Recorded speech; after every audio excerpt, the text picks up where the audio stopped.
Let's take our feet, setting up for a variation of bridge. So our ankles are underneath our knees, feet are parallel, arms are alongside the body. Go ahead and allow your pelvis to be in a neutral position so that there's that slight gap in the low back. If you're balancing a cup of tea here right below your belly button, like 2 inches below your belly button, the tea would not spill. So watch that pubic bone and your ASIS bones, those sticky outy bones of your pelvis, are in that same plane. From there, on your exhale, hover your hips, hover your sacrum half an inch off the ground. It's small, really tiny. So you're just barely lifting. And then check, is your cup of tea still standing, or have you poured the cup of tea on your body? So most likely, you're tucking your pelvis under, because that's how we usually go into a bridge. So watch that you're not tucking the pelvis under, that your cup of tea or coffee is straight up and down, and that you're not spilling it on your belly button onto the chest. So keep holding here. Push down into your feet. Do not change the position of your pelvis. On the exhale, float your left foot just a few inches off the ground, and then bring it back down. Exhale, zipping up like you're putting on a tight pair of pants to help stabilize the core as you float your other foot off the ground and back down. So keep going here. You're alternating here your march. Watch that your pelvis doesn't shift a lot side to side, or that you start to tuck under. So tucking under is fine in certain circumstances, but here, seeing if you can find that stability in your deep core and your pelvic floor by maintaining this position of your pelvis where you're really in a neutral and not a tucked position. Now, if you want more challenge, move your arms up to the ceiling. So now you can't use your arms to stabilize. You'll probably feel your hamstrings a little more. Your final challenge would be to move your legs wider apart, right? So the moment you move your legs wider, it's likely that your pelvis will want to tip side to side, right to left. So watch that that doesn't happen if you decide to take that extra challenge and move your feet wider. Watch that there's no movement really of the pelvis, that everything stays pretty still. It's just those thigh bones moving in the hip socket. You're just finding all of those muscles to stabilize when you move. A few more.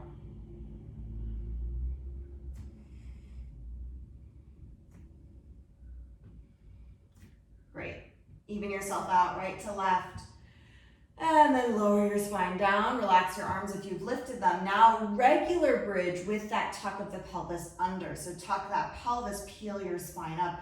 Find a regular, more Pilates bridge, not the yoga bridge, where you create a ramp. So your ribs are in, creating a nice long ramp. Your knees stay tracking forward. Watch that those knees don't splay out to the side. Here you're tucking that pelvis under. So it's like you're moving your tail between your legs. You're pouring that cup of tea onto your belly button.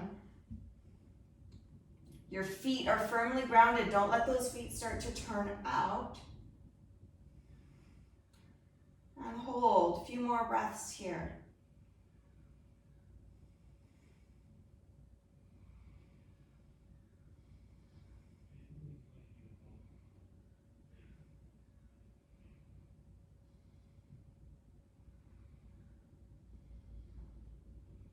And then articulate your spine back down, so lowering down bone by bone by bone.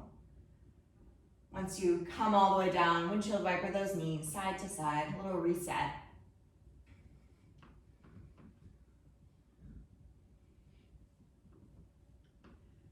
And then come to center. Now activate our outer core here for a moment. So we'll tuck the pelvis under. So that tucking of the pelvis under, pushing your low back down, brings your pubic bone closer to your rib cage. And so we're getting the front of our abs by doing that. From there, don't let your belly pooch out to the ceiling. So keep that belly pulled somewhat inward as you lift one leg to tabletop and then the other. Low back is grounded here so we can get those six-pack ab muscles working. Hands come to the fronts of the thighs. Push your hands into your legs, legs into your hands. Low back down, shoulders away from the ears. You decide how hard you push. If you want, you're welcome to lift your shoulders and your head off the ground. 3 more breaths.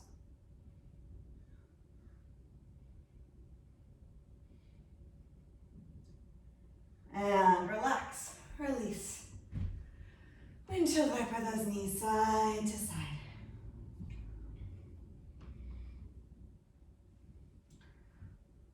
All right. Let's go ahead and find one more bridge. So legs back to center. Ankles underneath the knees, feet are parallel. Go ahead and peel that spine up. Again, more of a Pilates bridge, so you're tucking the pelvis, you're pulling the belly button, your pubic bone towards your belly button, arms down alongside the body, knees tracking straight forward. And then we'll do marching here, so different than the marching that we were doing before, because now our pelvis is in a different position. So playing here with lifting one foot and then the other. Same rules apply though, that you're trying not to move anything else in your body, right? So you're stable in the core, you're stable in the pelvis, you're just lifting that thigh bone in the hip socket, but figuring out what has to activate to prevent the pelvis from tipping to the side. Watch how much your arms are working.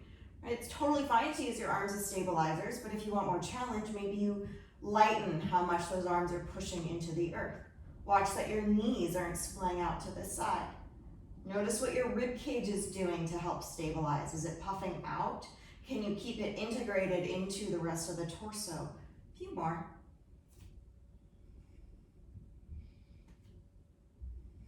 Even yourself out. And then release the spine down. Take your knees to touch and heel toe your feet wide, probably about as wide as your mat. If you want, you can go a little bit wider. And then allow your hands to rest on your body. So one to the belly, one to the chest. And just take a few moments here to settle in, catch up with your breath.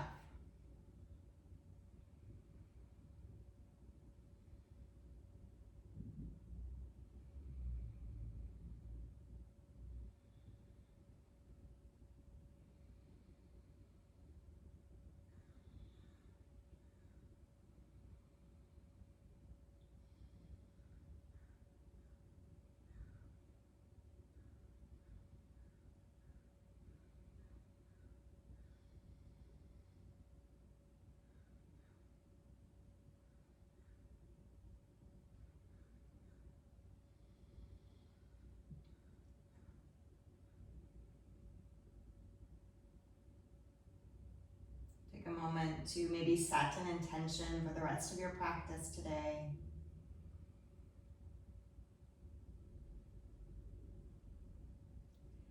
And then take a deep inhale, fill your lungs. Exhale out the mouth, let it go. Open up the eyes. Pull those knees in, and let's come all the way up to sit, and then hands and knees. So go ahead and just shift those legs back behind you to find hands and knees. So wrists are under the shoulders, knees are under the hips. Take a moment and stretch the right leg back behind us, ball of the foot down, reach that right heel down and back, so you're stretching out your calf.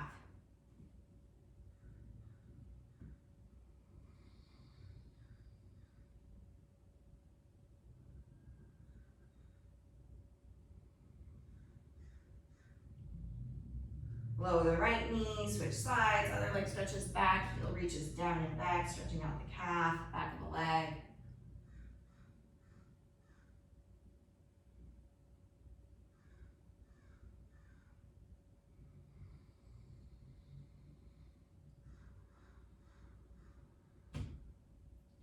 And then releasing the knee down.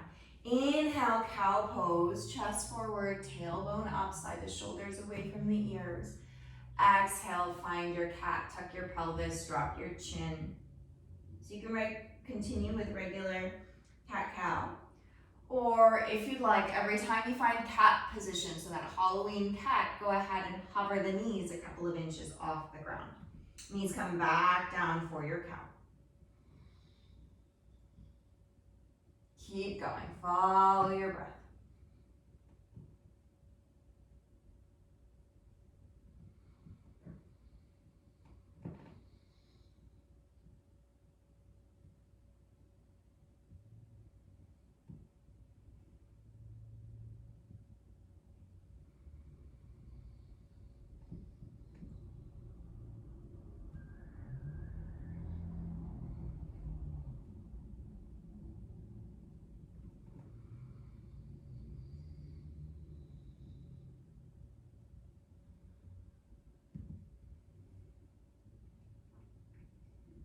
right, making your way back to center. Untuck those toes. And then reach your right arm to the upper left-hand corner of your mat. So you're probably at least a handprint away from your left hand. So the right hand moves to the left, a handprint away from the left hand, and then flip your right palm to face up. Think about the rotation not just at the forearm, but that your upper arm is rotating or externally rotating. So the eye of the elbow is facing towards the ceiling. From there, go ahead and bend your left elbow, sink your hips back towards your heels. Left forearm can come to the ground or it might stay lifted. And we're looking for a stretch somewhere along that right shoulder or side body area. Notice what your ribs do here to try and get out of the stretch. So keep your ribs integrated into the body. So don't let the ribs drop as you stretch. Head can rest on your arm.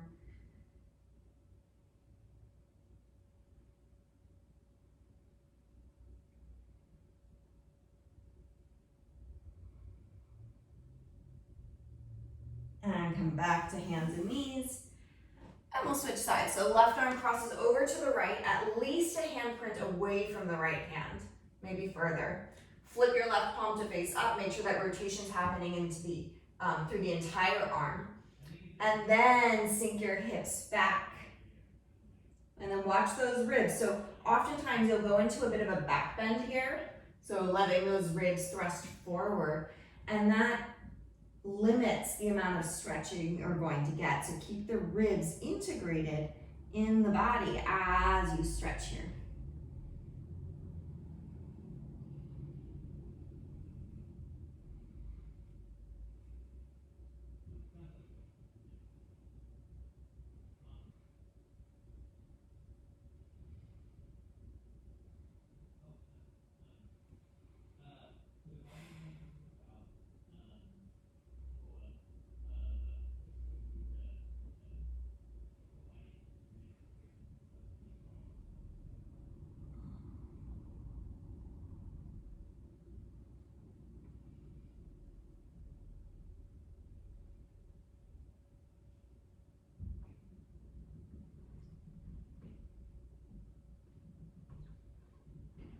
And go ahead and shift forward back to hands and knees.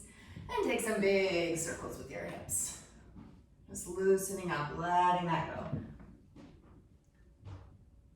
And take those circles the other direction.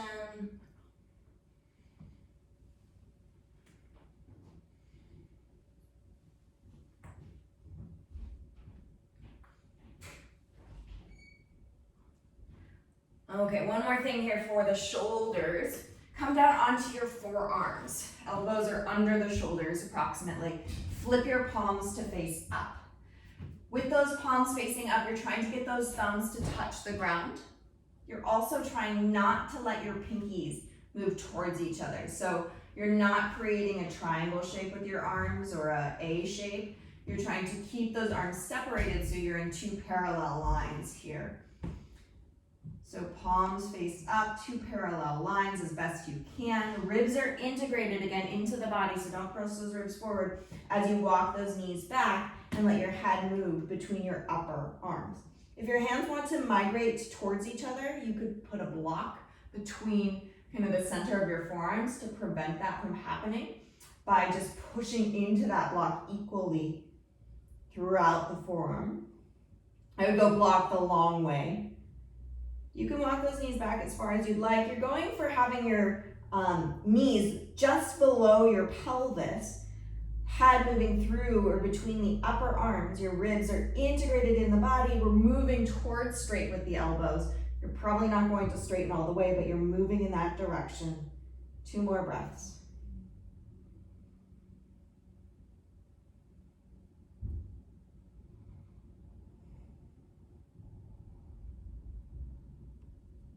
And then go ahead and walk those knees forward again. Flip your palms to face down. We're finding downward facing dog. Tuck those toes, lift those hips. Down dog should feel pretty nice now. Shoulders are pretty open. You might feel some tightness here though in the backs of the legs, so go ahead and pedal out the feet if that feels good.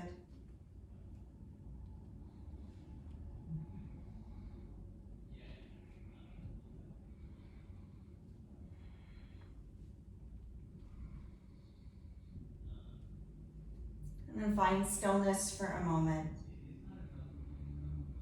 Inhale, shift forward to a plank, shoulders over wrists. Exhale, downward facing dog. We're going forward and back here at your own pace. Inhale, finding your plank. Exhale, finding your dog. Keep going.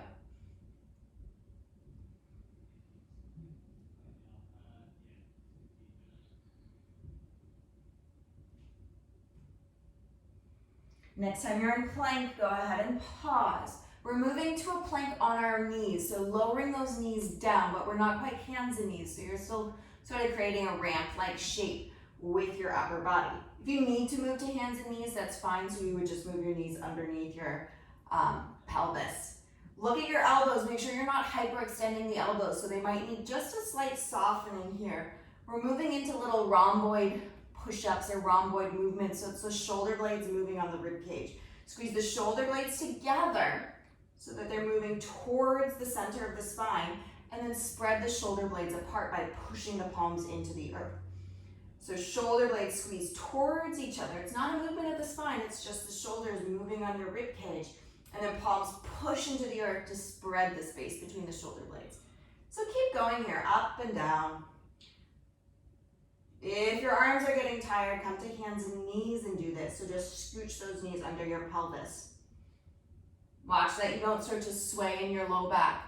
So your core is engaged the entire time. Let's do 2 or 3 more. Watch that your elbows aren't hyperextending, nor are they bending. All right, and then push back, child's pose.